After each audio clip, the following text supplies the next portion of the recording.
Yeah, when I worked in the Baptist church, I've said in my CV that I didn't cease to be an Anglican. I was just working in in a Baptist church because that was the job I applied for. I knew very well the senior pastor of the church. It was in a convenient time in terms of I was looking to move on and to work in a team rather than work on my own, which is what I was doing when I was a vicar in the Church of England up in Manchester.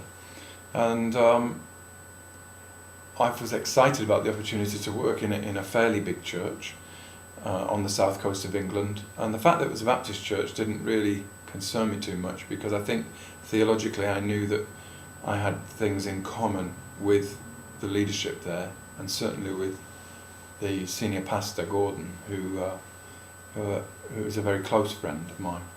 As it happened, during that time I realised that there were some things that we weren't similar with. So in terms of liturgy and in terms of how one might do worship, there were some things I think which I may have brought to that situation which were drawn on my Anglican roots.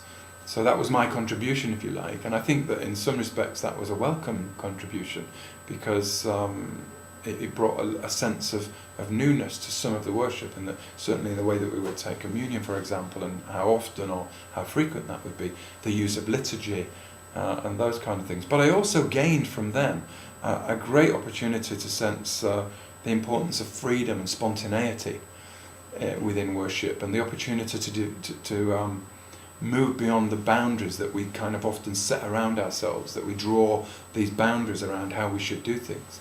And there was a good time of not having to worry about those boundaries and step out and do other things. So it was a mutual thing. I gained from them, and I like to believe that they gained from me. And I think probably the most important thing I learned in that context was that I am an Anglican, which seems a bit strange for me to even say that, because I tend not to want to sort of tie myself down too much to labels and categorization, but I am Anglican.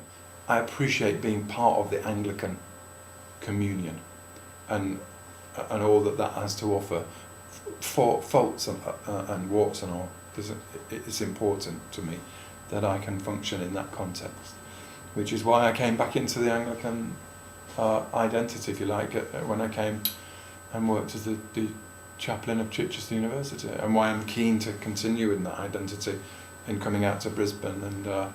And the meeting with the Archbishop, with Philip, was very helpful with that, because we had a good opportunity to talk through those issues. And I don't have a problem. I'm not a Baptist. I'm an Anglican, and I've learned some really good things from the Baptists.